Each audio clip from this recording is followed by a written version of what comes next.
검찰의 사형 구형, 그러나 판사의 무기징역 선고. 그러면 다들 지난주에 있었던 윤석열 전 대통령의 재판 떠올리실 텐데, 저희가 하필이면 그때 이 사형 구형이 들어가는 소설을 다뤘습니다. 알베르 까미의 이방인을 다뤘는데 정말 많은 분들이 많이 본 뉴스에 올랐더라고요. 저희를 많이 본 뉴스를 만드는 언론사로 만들어주시는 분입니다. 독서 셰르파 갈길이 쿠말리 최민석 작가님 모셨습니다. 어서 오십시오. 안녕하십니까, 최민석입니다. 우연찮게 그렇게 오해를 하게 만들어서 죄송하고 참 어깨가 무겁네요. 예, 가는 곳마다 손만 대면 많이 팔리는 책도 많이 팔리시기를 응원드리면서. 제 책은 안 팔리는데. 그러게요. 남 좋은 일만 좀 하는 것 같습니다. 어쨌든 이 프로에서 다루는 게 고전 같지만 지금의 세상과 연결돼 있다를 반증하는 거겠죠. 자, 이방인 얘기에 이어서 오늘도 프랑스 쪽으로, 프랑스가 잘 됐으므로 프랑스를 좀 더 파보겠습니다. 오늘 소개해 주실 책 스탕달의 적과흑이네요. 네, 스탕달의 적과흑인데 일단 저자에 대해서부터 좀 말씀을 드리자면, 네. 스탕달은 옛날 사람입니다. 예. 아주 옛날 사람이에요. 그렇죠. 1783년생. 와, 18세기 사람인 거죠. 정약용 선생님과 비슷할 것 같다는 느낌이 듭니다. 예. 발자크와 함께 프랑스 근대 소설의 창시자로 불리고요. 예. 아울러 낭만적 사실주의. 사실 이게 좀 약간 뜨거운 아이스 아메리카노 같은 말인데, 그러니까요. 왜냐하면 낭만주의와 사실주의는 반대되는 성향이 있거든요. 네. 근데 스탕달은 사실 중간 시대의 사람입니다. 예. 낭만주의가 쇠하고, 우리는 소설에서 낭만을 추구한다기보다는, 희망보다는 이 파리 노동자의 엄중한 그 현실을 정말 사실적으로 묘사해야 돼. 네. 그게 발자크죠. 예. 그 중간에 있었기 때문에 스탕달은 낭만주의가 끝나는 시대에 사실주의를 어느 정도 시도한 사람이거든요. 네. 그래서 약간 좀 따뜻한 아이스 아메리카노처럼 낭만적 사실주의 작가로 정리가 됩니다. 둘 다 이제 그런 경향이 있는 거죠. 그런 경향의 작품을 좋아하시는 것 같아요. 환상적 리얼리즘, 네. 판타지는 판타지고 리얼리즘은 리얼리즘이지. 그렇죠. 그런 것들을 많이 저희가 다뤄왔는데. 시사 프로에서 다루는 문학 코너. 그러니까요. 이런 거죠. 그래서 네. 이렇게 조회수도 많이 나오는 기사가 나옵니다. 그런데 연애 소설의 탈을 쓴 역사 소설, 지금 이제 이 얘기거든요. 낭만 소설이지만 낭만주의적이지만 사실주의적이다, 이런 얘기인데, 스탕달이 본명은 아닌 걸로 알고 있는데, 어떻습니까? 이 작가도 역시 좀 어려움이라든지, 네. 저희가 통상적으로 지금 읽어온 작가들과 비슷한가요? 그렇죠. 작가의 삶을 이해하면 작품을 이해하는 데 도움이 되니까, 일단 스탕달은 7살 때 어머니가 돌아가셨어요. 아이고. 그래서 아버지 밑에서 자랐는데 아버지가 부르주아였습니다. 네. 근데 아버지랑 관계가 안 좋았어요. 예. 당연히 이러면 아버지에 대한 그 반감, 이게 이제 부르주아에 대한 반감으로까지 퍼졌죠. 예. 이게 이제 작품에 영향을 끼치죠. 그래서 오늘 작품 적과 흑을 보면 줄리앵이 어머니가 없어요. 예. 약간 스탕달의 페르소나 같은 네. 면이 있는 거죠. 그리고 아버지가 이 베리에르라는 지역에서 제재소를 운영을 하는데, 네. 아버지가 돈밖에 몰라요. 그러니까 약간 돈밖에 모르는 부르주아처럼 예. 묘사가 되는 거죠. 그래서 본인의 얘기에 좀 반영돼 있네요. 많이 들어간 겁니다. 예. 엄청 들어갔고요. 그래서 아버지한테 굉장히 학대당하는 인물로 나와요. 예. 근데 이제 스탕달이 원래 좀 똑똑했나 봐요. 예. 줄리앵 소렐은 굉장히 똑똑한 인물로 그렇게 나오죠. 나옵니다. 네. 아무튼 그래서 이 작품 속에 나오는 부르주아들은 그냥 돈과 출세에만 혈안이 된 인물들로 그려지죠. 예. 네. 그 이제 스탕달은 군인 출신이었어요. 예. 예. 1800년도에 소위로 임관을 해서 예. 이탈리아에 갑니다. 그래서 이제 그 나폴레옹 제정 때 관료로서 승승장구를 해요. 네. 나중에는 이탈리아 그 외교관까지. 원정을 떠나서 네. 알프스까지 넘어갑니다. 예. 그런데 뭐 여러분이 다들 아시다시피 나폴레옹이 나중에 몰락을 하죠. 1814년에 네.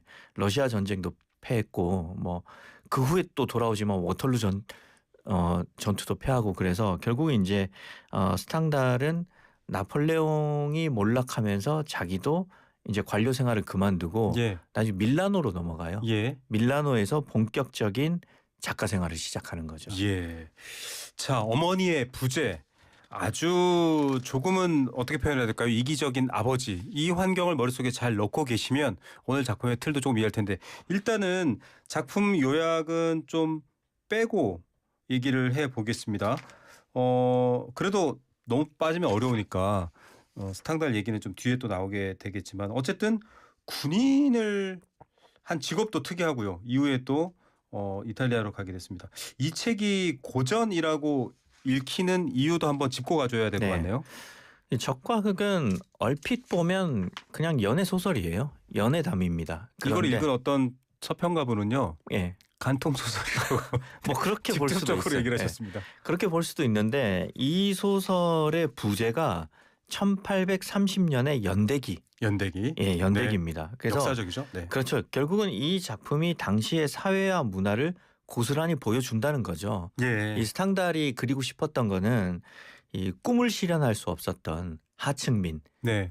능력은 있었지만 사회적인 계급 문제 때문에 자신의 꿈을 실현할 수 없었던 아주 출중한 줄리엥 소렐이라는 이 한 청년의 삶을 통해서 이 왕정 복고 시기의 프랑스가 얼마나 개인을 질식시키는 사회였는가 네. 이걸 보여주고 있는 거죠. 예. 그 점이 이 소설을 단순한 연애 소설이 아닌 오늘날 고전으로 자리 잡게 만든 거죠. 네, 1830년대 프랑스랑 도대체 지금의 대한민국 이렇게 하실 수도 있습니다만 200년의 시차가 있는 것 외에는 차이가 없습니다. 왜냐하면 개천에서 용나고 성공하고 이 이야기는 요즘도 유효하잖아요.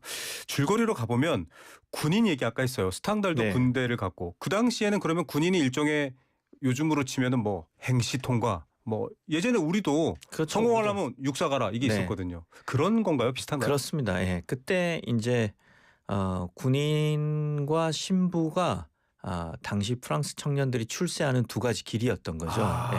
그게 이제 제목과 좀 연관이 되거든요. 네네. 그 얘기는 이따가 말씀을 네. 드리고 어차피 이제 줄거리를 좀 소개하는 시간이니까 네. 처음부터 좀 차근차근 보자면 이 소설이 그 시작되는 배경은 프랑스의 이제 한 지방인 베르예르입니다. 네. 여기서 줄리엥은 목수의 아들로 태어나죠. 예. 그런데 엄청나게 똑똑해요. 예. 예, 그래서 이 지역 신부한테 라틴어를 배우는데 옛날에는 우리도 한자 다 배워야 했듯이 라틴어를 배워야 했잖아요. 너무 똑똑해서 라틴어로 성경 전체를 그냥 외워버립니다. 네. 그래서 누가 야 거기 마태복음 몇 장 몇 절 뭐야 그러면 그냥 그 앞뒤를 전부 다 라틴어로 선체로 다 암송을 해버리는 거죠. 엄청난 예. 머리네요. 네. 근데 이렇게 영리한 청년이지만 이 줄리엥 소렐한테 성공할 수 있는 길은 두 가지밖에 없습니다. 예. 말씀드린 대로 군인이 되거나 성직자가 되거나 예. 왜냐하면 하층민이었기 때문인 거죠. 하층민의 출세 방법은 둘뿐이었습니다. 네. 왜냐하면 때는 바야흐로 왕정 복고 시대였습니다. 다들 이제 프랑스 대혁명은 어느 정도 아시겠지만 네. 나폴레옹이 이제 그 집권을 하면서 꿈이 이루어질 수 있다는 생각을 가졌지만 예. 결국은 다시 부르봉 왕가가 왕자에 그렇죠. 오르면서 이 왕이 통치하는 왕정 시대가 다시 돌아왔잖아요. 이걸 이제 뒤집혔어요. 예, 황정 복고. 왕정 복고라고 하죠. 네.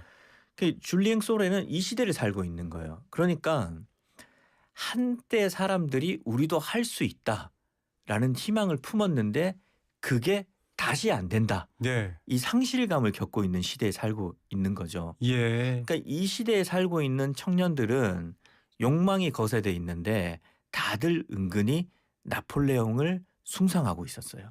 와. 왜냐하면 나폴레옹은 신화적인 인물이니까. 초급 장교에서 시작해서 사실 황제의 지위까지 올라갔어요. 그렇습니다. 그래서 줄리엥도 나폴레옹처럼 되기를 원하죠. 네. 그래서 처음에는 군인이 되길 원합니다. 네. 그런데 군인들이 그 출세하는 길이 막히는 걸 몇 번 살면서 목격을 해요. 네.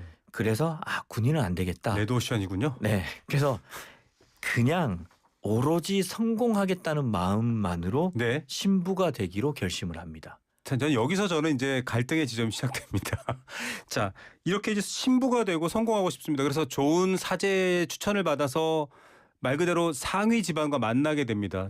상류 사회의 집안과 만나게 되는데 그렇죠. 그 뒤에 얘기는 이 사람이 신부가 되려는 사람이 이런 점점점이 나와요. 그러니까 신앙심 때문에 신부가 되고 싶었던 게 아니라 오로지 출세욕 때문에 신부가 그랬군요. 되고 싶었기 때문에 내가 똑똑하다는 걸 증명하기 위해서 라틴어로 성경을 통째로 암송을 했고 네. 이게 이제 소문이 나서 이 지역의 시장인 네. 레날 시장의 집에 네. 라틴어 가정교사로 들어가게 돼요. 예. 근데 이제 거기서 이제 그냥 라틴어 가르치면서 지내는 게 아니라 가보니까 본인이 아주 겪었던 것과 다른. 운명적인 네. 여인이 있습니다. 예? 바로 시장의 부인입니다. 허허, 예. 그 마담들 레날이라고 레날 부인이죠. 가보니까 이 레날 부인이 너무 그 질 좋은 드레스를 입고 있고 네. 피부도 너무 곱고 막 네. 몸에서는 향기가 나고 자기가 살면서 겪었던 사람들과는 너무 다른 거예요. 그래서 줄리앵이 호감을 느낍니다. 예. 근데 한편 이 레날 부인도 라틴어 선생이 온다고 하니까 나이 많은 엄격한 사람이 억압적인 사람. 와서 네. 우리 애를 괴롭히면 어떡하나 네. 이렇게 두려움에 떨고 있다가 20살에 미소년이 왔어요. 앳된 청년이 오니까 네. 갑자기 무장 해제되면서 헐. 호감을 느끼는 거죠. 이 줄리앵이 좀 허영이 있거든요. 네. 어느 날 왠지 모르게 벤치에 둘이 앉아 있다가 네. 그날 왠지 부인의 손을 잡아야 될 것 같은 거예요. 그런 마음이 드는 날이 있죠. 왜 네. 그랬을까요? 근데 네. 그 마음의 그 깊은 그 본연의 욕구는 약간 그 뭐랄까 나폴레옹을 숭상하는 마음이 있듯이 자기의 그 정복 욕구 같은 게 발현이 네. 됐던 거예요. 그래서 손을 잡으면서 이럽니다. 부인, 오늘 밤 제가 부인의 방으로 올라가겠소. 아이고. 어처구니 없는 얘기를 밖에 해요. 제작진들이 네. 너무 그렇게 연기를 잘하시면 어떡해요. 저도 아이, 지금 약간 죄송합니다. 부끄러워졌어요. 20살 청년이 35살 귀족 부인한테 그 말을 네. 하는 거죠. 예. 그러면서 이제 새벽에 그 남들 눈에 들키면 안 되는 거잖아요. 네. 부인 방에 올라가기 위해서 그 정원에 사다리. 수리하는 사다리를 갖고 와서 사다리를 놓고 부인 방에 올라가요. 네. 이게 상징하는 바가 좀 있습니다. 자, 여러분들의 오해를 조금 불식하겠습니다. 뭐 보바리 부인도 그렇고요. 마담 보바르도 그렇고 이런 프랑스의 당시 사회 풍속이나 혹은 개인의 내면을 묘사하기 위한 여러 작품의 배경입니다. 저희가 오늘 뭐 19금과 아슬아슬한 얘기를 하는 게 아니고 실제 작품에는 그렇게 뭐랄까 이 정도면 이제 뭐 달빛에 비친 뭐 피부색 이런 식으로 막 정말 야한 묘사가 되나요? 전혀 없어요. 그러니까요. 그러니까 여러분. 2층으로 올라가는 그럼 책을 안 읽으시려고 하시는 분이 계신다고요? 그럼 안 됩니다, 여러분. 2층으로 올라가기 위해서 사다리를 놓는다. 네. 그 대목만 굉장히 상세하게 묘사가 되고 거기 이제 긴장이 최고조 되는 거잖아요. 그렇죠. 왜냐하면 그게 사실은 계급 상승을 알려주는 야, 그러네요. 메타포이거든요. 그러고 거기에다가 스탕달이 예. 방 안에서 무슨 일이 일어났는지는 창문을 넘어갔는데 점을 찍습니다. 흔히- 진짜 말 그대로 점을 찍어요. 흔히 우리가 아는 점점점. 네, 점을 찍고 그냥 넘어가 버려요. 네. 마치 내가 뭐 쓰려고 비워뒀는데 나중에 바빠서 못 썼다는 듯이. 예. 예. 그리고 아무튼 둘은 이제 아침을 맞이하고 또 다른 존재가 된 거죠. 어제와는 다른 내가 되어 있었던 거죠. 예. 왜냐하면은 20살밖에 야망은 있는데 아무런 뭐 배경도 없고 집안도 없는데 시장의 부인입니다. 아름다운. 나는 이 사람과도 뭐 비밀스러운 사랑을 나눌 수 있는 그 정도 사람이야 내가 이제 이렇게 바뀐 건데 점점점을 아쉬워하는 청취자분들이 많으신데요. 예, 뭐 문학적 표현이니 저희가 어쩔 수 없습니다. 200년 전에. 그러고 이제 둘이 은밀한 사랑을 이어가다가 결국은 발각이 됩니다. 예. 그래서 이제 줄리앵은 쫓겨나죠. 네. 어디로 쫓겨나냐면 부장송 신학교로 쫓겨납니다. 예. 여기서부터 이제 소설의 2부가 시작되는데 네. 또 가보니까 줄리앵은 여기서 너무 똑똑한 거예요. 네. 완전 두각을 나타내는 인물이 되는데 이 부장송 신학교에서 줄리앵은 엄청난 환멸을 느껴요. 예. 신앙심 때문에 신학교에 온 애들은 없고 다들 가난한 집에서 똑같군요. 오로지 출세하고자 하는 욕구 때문에 이곳에 온 거예요. 예. 예. 그래서 그런 환멸을 느끼다가 이 신학교의 교장이 줄리앵이 너무 똑똑하고 훌륭하니까 네. 라몰 후작이라는 귀족의 귀족의. 비서로 추천을 합니다. 와. 이때부터 줄리앵의 인생이 또 바뀌는 거죠. 드디어 성공하나요? 네, 이렇게 해서 이제 파리로 입성을 하게 되는데, 근데 이 집에 가보니까 레날 시장의 집에 부인이 있었던 것처럼 레날 부인이 있었죠. 이 후작의 집에 가니까 또 딸이 있는 거예요. 아이 참. 마틸드라는 아리따운 딸이 줄리앵 있는데 너 이렇게 말하고 싶을 정도입니다. 그렇죠. 네. 줄리앵이 잘생겼어요. 보면 아니 똑똑하니까요. 잘생기고. 굉장히 똑똑하고 네. 피부가 곱고 잘생긴 청년으로 묘사가 되는데 이 마틸드라는 이 후작의 딸은 네. 조금 이상한 욕망을 갖고 있어요. 또 뭐가 있군요. 네. 마틸드의 삶은 너무나 권태로운 거예요. 모든 걸 다 다 가졌잖아요. 네. 가졌기 때문에 그래서 마틸드의 꿈이 뭐냐면 교수형 당하는 남자를 오. 만나는 겁니다. 교수형 당하는 남자. 왜냐하면 교수형을 당한다는 것은 네. 이 시대에 이룰 수 없는 꿈을 향해서 자신을 내던지는 예. 돈키호테와 같은 로맨티스트인 거죠. 예. 나폴레옹과 같은 인물인 거죠. 맞아요. 실제로 자기 조상 중에 라몰이라는 사람이 예. 왕을 살해하려고 했다는 그 음모를 쓰고 교수형을 당하거든요. 예. 그런 사람을 사랑한 그 여왕 마고라고 불리는 예. 맞아요. 마그리트라는 마그리트. 여인이 있어요. 네. 그 여인이 그 여인을 음. 마틸드가 숭상을 합니다. 이 마그리트가 죽은 남편의 목을 들고 예. 거리를 행진하거든요. 와. 아무튼 이런 굉장히 극단적인 딸도 독특하네요. 로맨틱한 사랑을 꿈꾸는 사람한테 줄리앵이라는 잘생긴 하층민이 왔으니 네. 둘 사이에 어떤 화학적인 상황이 이제 발생하는 거죠. 또 점점점인가요? 또 점점점이에요. 네, 둘이 처음에는 어쨌든. 이제 좀 밀당을 하는데 네. 그게 이제 지나가고 결국은 줄리앵이 또 어느 날 예. 서재에서 얘기합니다. 마틸드한테 예. 내가 새벽으로 당신 방으로 건너가겠어. 예고를 해야 됩니다. 예. 또 사다리를 놓고 아이고. 올라가고 계급 상승을 하는 그 장면이 나오고 네. 스탕달은 또 점점점을 찍죠. 예. 맞습니다. 그렇게 해서 둘은 사랑을 하고 나중에 결국은 이제 둘이 이제 관계가 깊어져서 마틸드가 줄리앵의 아이를 임신을 하게 돼요. 네. 그래서 이제 라몰 후작은 결혼할 수밖에 없겠네요. 굉장히 열이 받았지만 어쩔 수 없이 줄리앵을 받아들이기로 하죠. 예. 그러면서 줄리앵한테 군대에 요즘으로 치자면 낙하산처럼 자리도 하나 주고 야. 줄리앵이 그토록 원했던 성 예. 캐슬이 아니라 패밀리 네임 즉 귀족의 귀족의 성을 내려줍니다. 원하는 바를 드디어 줄리앵 소렐은 이뤘네요. 그렇죠. 그런데 여기서 이제 잘 먹고 잘 살았다. 그러면 네. 소설이 안 되겠죠. 이 소식을 들은 레날 부인이 예.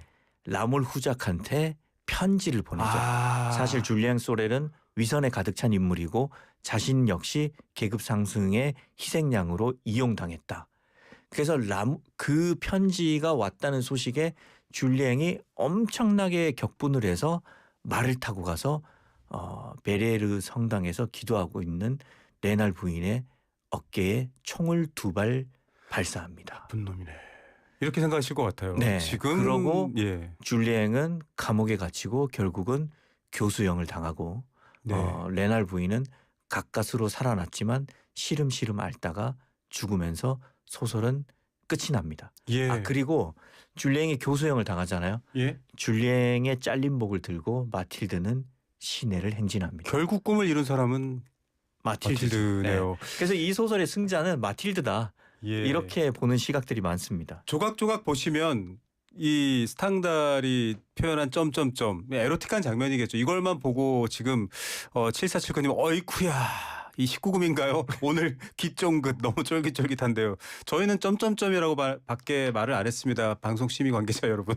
그리고 3547님이 진짜 재밌게 듣고 있어요. 금요일마다 할머니에게 동화 듣는 것처럼요. 예, 할머니라는 캐릭터도 하나 추가하겠습니다. 쿠마리 이어서 할머니까지. 예, 그리고 다른 책들 여러 권 읽어보면 지루하지 않더라. 재밌게 읽어보는 거 너무 재밌다. 위대한 사랑은 모든 걸 포용할 수 있지 않나요? 라는 감상평도 주셨습니다. 816님 감사드리는데 자 여기까지 읽고 줄거리 얘기를 했는데 좀 디테일한 것도 봐야 되는데요. 일단 저는 스탕달과 주인공 줄리앵 소렐의 한 가지 공통점이 이 스토리에 드러나는 게 있습니다. 엄마의 부재잖아요. 그렇죠. 근데 네. 엄마 같은 이제 아이가 있는 부인. 그래서 사실은 엄마에 대한 사랑이 레날 부인에게로 간 거예요. 그리고 마틸드의 관계도 나이 차이가 그렇게 나지는 않지만 마틸드가 그 엄마 같은 역할을 하는 주도하는 예, 여성이죠. 캐릭터로 나옵니다. 예. 그래서 그런 것들이 스토리상에서 구현이 된 거죠. 네. 그런 사실 욕망들이 분명히 있었을 겁니다. 그리고 신분 상승, 이른바 개천용 욕구가 있는 겁니다. 자, 이제 이 쭉 내용인데 이제 줄거리에 그래도 하나를 더 좀 추가해서 봤으면 좋은 게 이 레날 부인은 이제 처음 신분 상승의 욕구와 네. 그 사랑인데 레날 부인이 줄리앵을 오히려 옹호하고 그렇죠. 사실 이제 제가 시간 관계상 좀 넘어갔는데 네. 레날 부인이 줄리앵을 죽이고 싶어서 복수하고 싶어서 그 편지를 쓴 게 아닙니다. 네. 그 레날 부인이 줄리앵과 불륜을 했다는 소문이 마을에 퍼져서 네. 신부가 윽박을 질러서 레날 부인한테 그렇게 쓰라고 한 거죠. 진심은 아니었네요. 예, 원래 글은 신부가 다 써놓은 거예요. 그냥 네. 레날 부인이 그렇게 옮겨 적도록 네. 편지가 준비된 거였죠. 그리고 레날 부인은 그 편지를 쓸 수밖에 협박당해서 쓸 수밖에 없었던 상황이고 나중에 줄리앵이 교도소에서 재판을 받을 때 청원까지 해요. 이 사람 줄리앵을 구해달라. 살려달라. 근데 줄리앵이 결국은 배심원의 판결에 의해서 교수형을 당하게 되는데 네. 그때 줄리앵이 그런 말을 합니다. 예. 이곳에 있는 변호사 그리고 이곳에 있는 배심원들 네.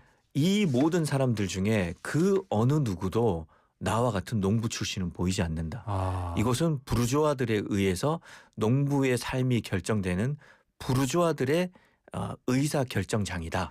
야, 이게 이제 그러면서 사실주의라는 부분이 좀 그렇죠. 반영이 되네요. 계급 투쟁의 장으로 이야기를 하는 거죠. 예. 그리고 결국 자신은 그냥 살고 싶은 욕구에 충실했을 뿐이다. 네. 이렇게 얘기를 하는데 그래서 이 소설이 단순한 연애 소설이 아니라는 게 결국은 좀 정리를 하자면 줄리앵이 살고 싶었던 이유는 원래 줄리앵은 책을 좋아했어요. 예. 근데 당시의 독서는 귀족들에게만 허락된 종류도 거였습니다. 비싼 시대였죠. 네.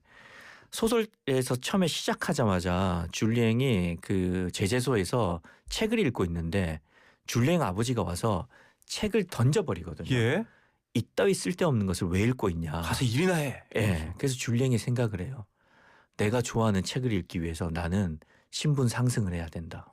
근데 신분 상승을 할 수 있는 길은 군인이 되거나 성직자가 되는 수밖에 없었던 거죠. 네. 그래서 제목이 적과 흑인 겁니다. 적은 적은 그때 당시에 군복이 빨간색이었다고 맞아요. 해요. 그림 그래서 보시면 기억할 겁니다. 예, 나폴레옹 그래서 사진 이런 거. 적은 군복을 상징하는 거고 예. 흑은 당시에 사제들이 입고 있던 옷이 검은색이었어요.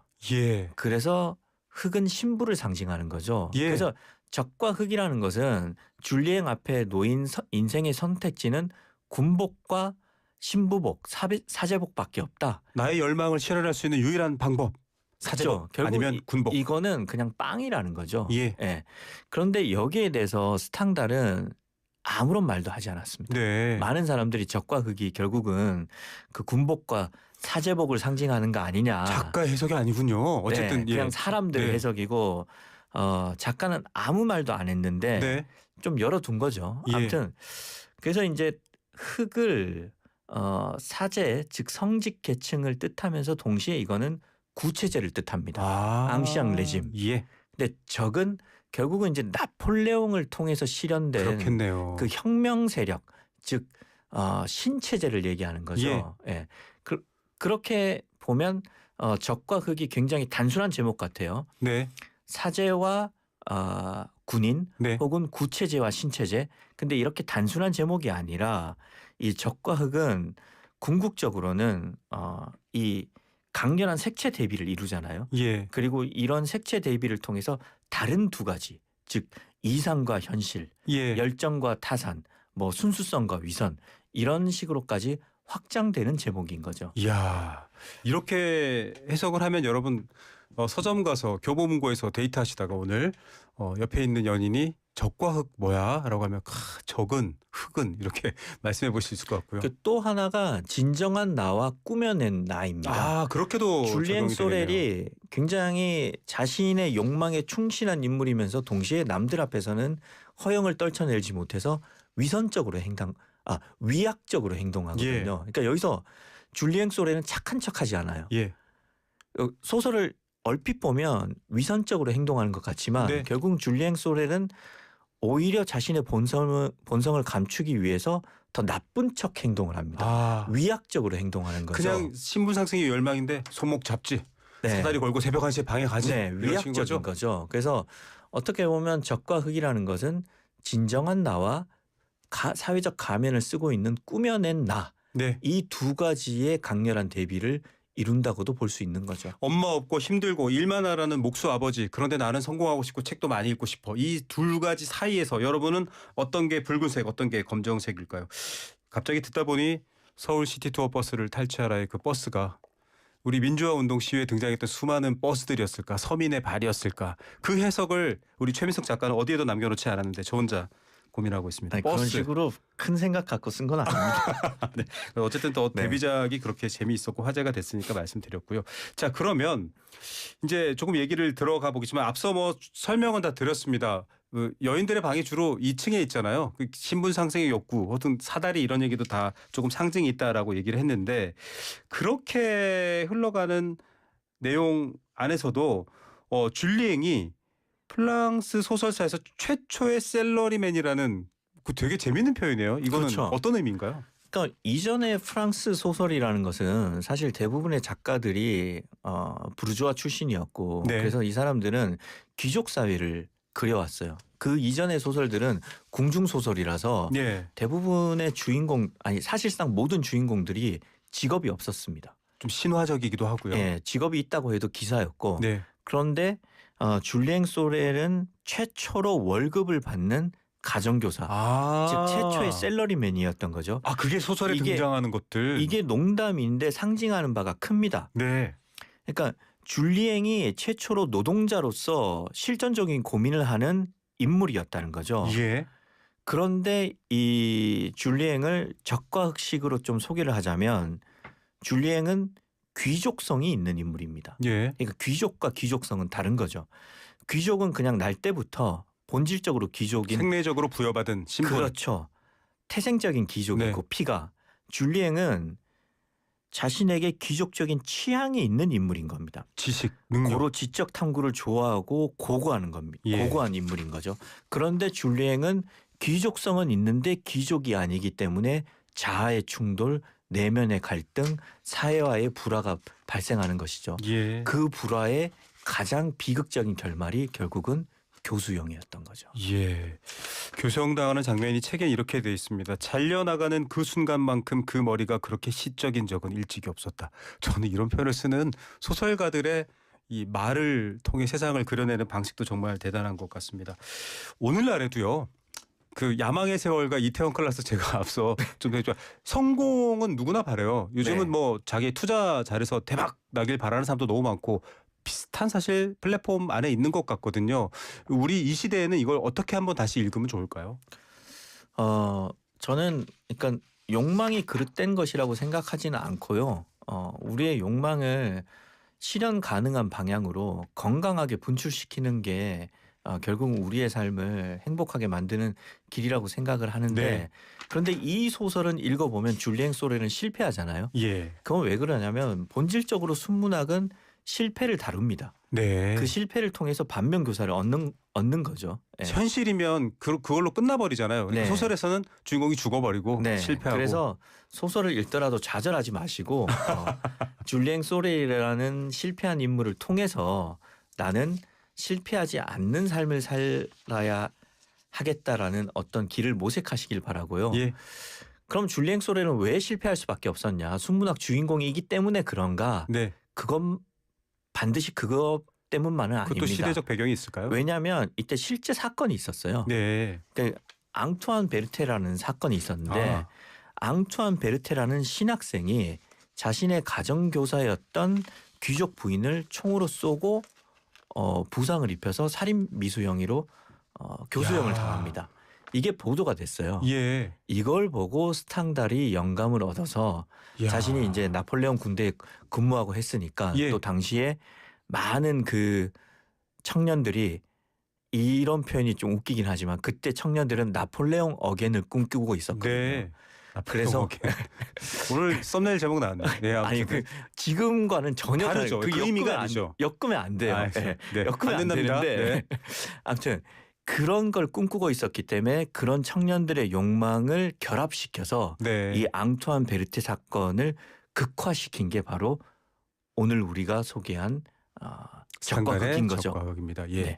스탕달의 이야기를 들으면서 또 지난주에 알베르 까미 이야기도 겹치네 하시는 분들도 있을 것 같고요. 이렇게 문학 속에서는 오늘의 세상을 오르내리면서 살펴볼 수 있는 좋은 해안이 있습니다. 그거 누구랑 볼 수 있냐면요.